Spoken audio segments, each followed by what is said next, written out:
السلام عليكم ورحمة الله وبركاته. ورطة من تبراتي في الشمال كفوني جرى جرتو بك جرتي تني جنرا بسفانا جرات وانا كاكو تقالت ربي بك جرات تني سمياني واني شين جتة أكيساني جرتو هندي كيساني يوجد وروني نافتن نانجتني وروني يرو هندو ماني نافتن نانجتني أبلي مرما أنجسف سنرتي وانت باي هاسا أترتني أبلي مرما سن أنجسف هرياكو وجن نما سديتاني تبيني qofaa kiyya hin binne akka waan inni tonqolaati tonqolee geessee fi akka waan inni viidiyoon ta'anirra baqa siiriitti godhee geesseefitti tu na fudhattanii ni kanaaf miti ani baqa roozaa waan hin jaalladhuufanii isheen immoo mana qorichaa hospitaala ciistee turte dhukkubsattee sababa saayidootti qoricha dhudde ani isa kana daqeen gaafanne kanaafini baqa ishee magaafachiifisee magammachiisuudhaaf deeme malee akkasii yaaddanii fi akkasina hubattan miti maaliif akkasinaan jettu ani baay'ee jaalladha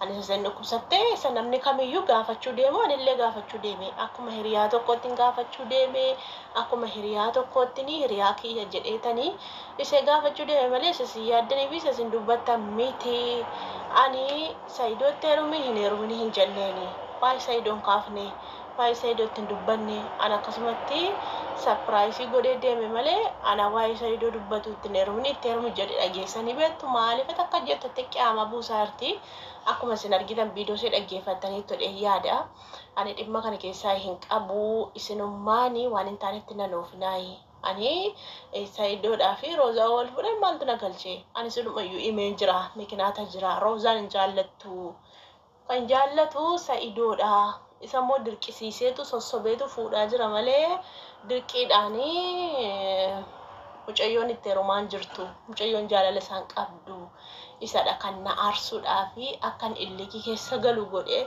akkan aaru godhee kan fuuchaa jiru isadha malee ishee miti isheen jaalala isaa hin qabdu inni immoo na aarsuudhaaf sossobata kanaafidha ani yooni roozaa waan godhate jette roozaan yoo waan godhate yoon sharriitti yaadi jette viidiyoo waraabee maaliifan miidiyaarratti gadhiisaa maaliifan viidiyoo waraabaa akkasitti yoo waa gochuu barbaade hin godhuu jette ani firaayibeetiin ani viidiyoo isin waraabaa iraayi ifatti baasee tanoo viidiyoo isin waraabaa jira maaliif akkana naan jettuu jette aartee dubbachuutti jirti ani baay'ee tokko na aaree baay'ee tokko na aarsee inni sinna yaadanii fi inni yaadu tokko miti an akkasitti na yaadinaa jette baqa malee rakkoon hin jiru jette duraani amma na rakkoo nama beektan rakkoo kan ta'e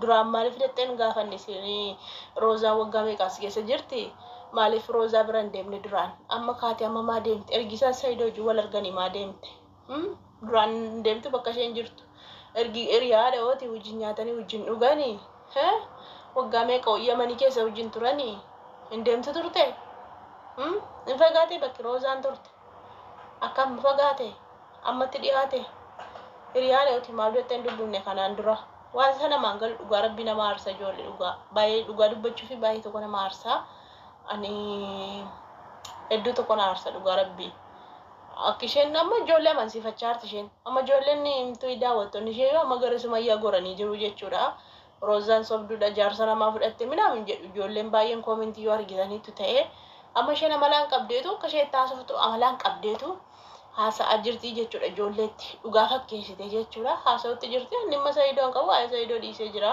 kana waa'ee isaa keessa maaltu na galchee maaltu na dhibee kan wal jaallatee wal fuudhaa jiru isaanii dhittee dhiisin jenneen ani garuu akka isheen miidhamtu hin barbaadu hin miidhan hin jaallatu ana aarsuuf malee ishee jaallatuuf miti otoo wal jaallatanii erguma mucayyoo kanarraa jaalalli qabee jira ta'e duraan yerootti Yamanii jiru hin jaallatu jette ani immoo mucayyoo kana ammatuun jaarsa kiyyatti nan shakka ta'e yerootti Yamanii jiru mucayyoo kanarraa nan fagaadhatte roozaarra nan fagaadha wajjin hin jiraadhu wajjin hin nyaadhu wajjin hin dhugu otuuni jaarsa kootti nan shakka ta'e jaarsa kona jalaa fuutu ta'e jette mucayyoon nama akkasii miti mucayyoon nama amala qabduudha kan balleessaa jiru kan dogoggorsaa jiru kan haarii kootiin osoo hin jaallatin osoo jaalalirraa hin qabinii gara jaalalaatti geesse dirqisiisaa jiru kana ani iccitii maaliin dudduubaan itti haasa'e iccitii maali jiran isin iccitii jettanii haasoftanii ani iccitii wayituutti haasofne Kaameraa banadhee tuun kaawaa gochuu barbaade kaameraan banadha.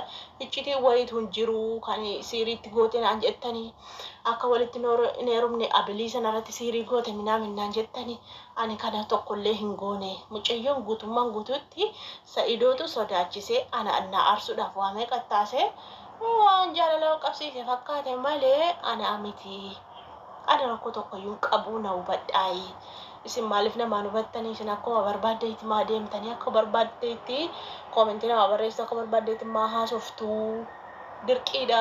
Sa'idoo dirqisiisaadha malee mucaan hin jaallanne jette egaa silaas maal jettire silaas waan jettu hin qabdu. Otoo isaanii akka isaan wal fuudhan barbaadde yookaan immoo akka isaan tokko ta'an barbaadde kanaan dura argitu har'a gaafa Sa'idoon miidiyaatti gabbaasu maaf lufachaa gusugusaa dhufte argite. Sumayyaa irraa gattaa dhugaa. Walaa jaallataniiti irraa gattaa yoo sobatee isaanii nutuyyuu nagarra booddee yoo dhuguma sobaan si aarsuudhaaf jaallatee jechuu. Si aarsuufis jaallachuu danda'a maaliif jennaani kaleessa dheengadda mucayyoon kun yaada isaa keessa hin jirtu. Beektu miti. Kaleessa dheengadda mucayyoon kun haa jaallatu malee akka obboleettiiyyuu Roozaanii yaada isaa keessa hin jirtu. Huccuudhaaf yaada hin qabu. Amma mucayyoon suni dhiyeenya kunoo naannoo ji'a lama ta'etti miti miidiyaa irratti boosee himatte akka jaarsa ishee booddanaa hiitte argitanii jirtu. Sa'idoon immoo kunoo akka rakkachaa jiru olii gaddeemaa Sumayyaan diddeemmoo argitanii jirtu. Erga Sumayyaa naanneeffataniitu wal gaafachuu danda'u. Isheen garuu duraan maaliif wal hin jaallanne amma kaane amma waa wal jaallatu sobadha. Soba Sa'idoon diraamaa irratti hojjeta. Anaan diraamaa hojjetti naan jedha garuu ofiisaatti diraamaa mucayyoo irratti hojjechuutti jira. Mucayyoo goyyoomsaa jira. Diraamaa irratti godhuutti jira jette. Kanaaf duraan waliin fuudhaniitti duraan isheen jaarsa qabdi. Jaarsa dhaabbataa qabdi. Innis immoo jaartii qaba. Amma immoo ergi jaartii isaatti adda ba'ee ergi isheen diddee Roozaanis immoo jaarsa isaatti adda baatee hiittee jirti. Ji'a lama erginii kan irraa bu'eera hin jenne sen miidiyaa irratti boostee himattee jirti. Kanaaf Sa'idoon argee ergasiitti miskoolii godhee gaaffii jaalalaa dhiyeessee fallaqe. Maal durummaa qaba? Dhiyeenyuma kana wal barani. Dhiyeenyuma kana wal baranii wal baroo osoo hin taane waa'ee jaalala waliif dhiyeessanii jechuudha. Duraan gaaffii jaalalaa wal gaafatanii hin beekan. Amma immoo gaaffii jaalalaa wal gaafatanii wal jaallatan. Isheen irraan deebitu. Kanaan dura wanni hin jettu. Rakkoo wallaa baay'ee tokko nama dhibaa. Kun hundaa hinaaffaadha. Masaanuuni akkuma isin beektanii isee bichaa miti nutumtiyyuu hin hinaafnaa. Jaarsi ofii namarratti fuuchuu jechuun hinaaffaa jechuudha. Kanaaf waan jennu hin qabnu. Rabbi na laafisuuf Sa'idoodha dhugaa Rabbi. Isheen kun olaama dhugaa fakkeeffattee haasofti. Dhugaa fakkeeffattee haasofti booda ijoolleen Sa'idootti duulti. Situ badii qabaa ittiin ishee amanti amma ijoolleen amma amansiifachaa jirti koo ijoolleen amma ni gaddaa daawwattoonni isheetti galagalanii arrabsu dhukkee irraa kaasu. Isheen garuu tokko tokkoonitu gaddiiddee amansiifatti dhugaa Rabbi. Haasaa toora qabsiifattee haasaan gashituu amansiifatti jechuudha dhugaa Rabbi daawwattoota isee. Malee kan kanaachi ijoollee itti duulte amma libbiqirsi minaamin laattiif ijoolleen itti duulaan jirtu. Wallaahi. Amma isaan Sa'idoo diraamaa hojjechaa jiru malee Sumayyaatu diraamaa irratti hojjetan jedhan. Hundaafuu Rabbi laafisuuf wallaahi baay'ee nama gaddisiisa. Waan jedhamu hin qabu nama dhiba.